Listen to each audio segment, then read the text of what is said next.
giving you an opportunity to get the full story from the people who tell it best. This is Mediacom News Leaders. Hello everyone and welcome to Mediacom News Leaders. Thanks for tuning in. I'm Carol Kelly. Joining us today from the city of Waterloo, the City Council, Ward 3, Patrick Morrissey. Patrick, welcome. Thank you. So let's talk a little bit about Ward 3 in the city of Waterloo and tell us a little bit about some of the issues that you've heard constituents hearing.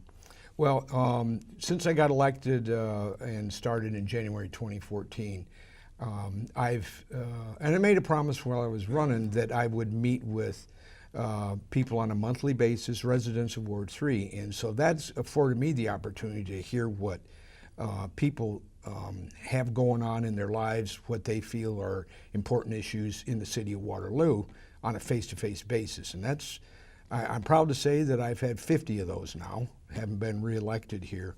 And that was one of the main things I ran on was contact with the people and learn what they had to say. So from that, you know, various issues have come up, and I've been very happy in being an activist for certain neighborhood issues, like issues relative to should we have a full alcohol bar going in a neighborhood? Should we have salvage yards put up in neighborhoods? And neighbors have come out and they have said, no, we don't want salvage yards in a couple of cases, one at the very beginning of the first time I ran for office and one just recently.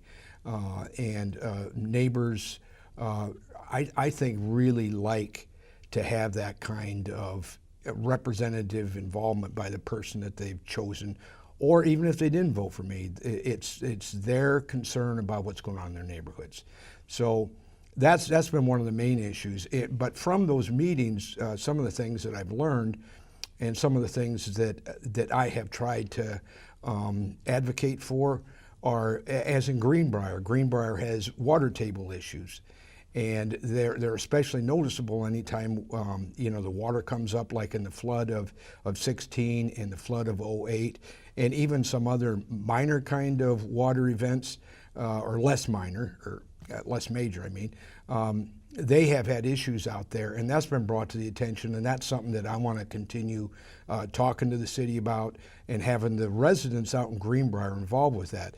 Another thing that I'm sure anybody who lives in Waterloo on the north side of the river especially has an issue with, and that is the train noise. Now, trains are great. They're great for commerce and all that, but if you live in a neighborhood where you got train coming through at 3 or 4 in the morning and blasting that horn, that's an issue. And other communities in Iowa have set up what's called quiet zones. And so that's one of the things that I've also been involved with. I know Jeff Bales from the engineering department with the Federal Railway Administration and CNN have been involved with the study just to look at all the different intersections that are especially affected by the rail line that goes like from Cedar Falls, Wagner Road area all the way through town and through a lot of Ward 3 and even into Ward 4.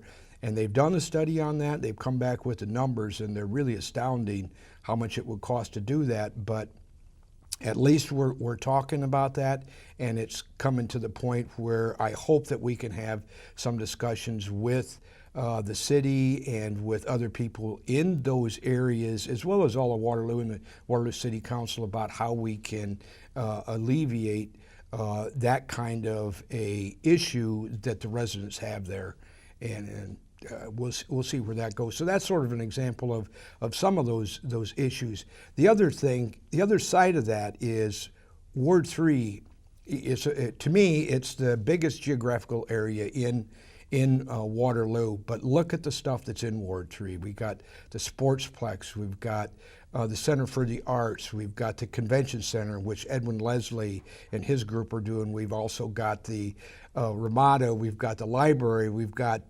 TechWorks, we've got the new marina hopefully coming in, we've got the Grand Crossing area, we've got the Grout Museum. I mean, I could keep going. I mean, Waterloo is just something else. It's growing, and we need to keep moving forward, Carol. Sounds great, Patrick. Yeah. Thank you so much for joining us.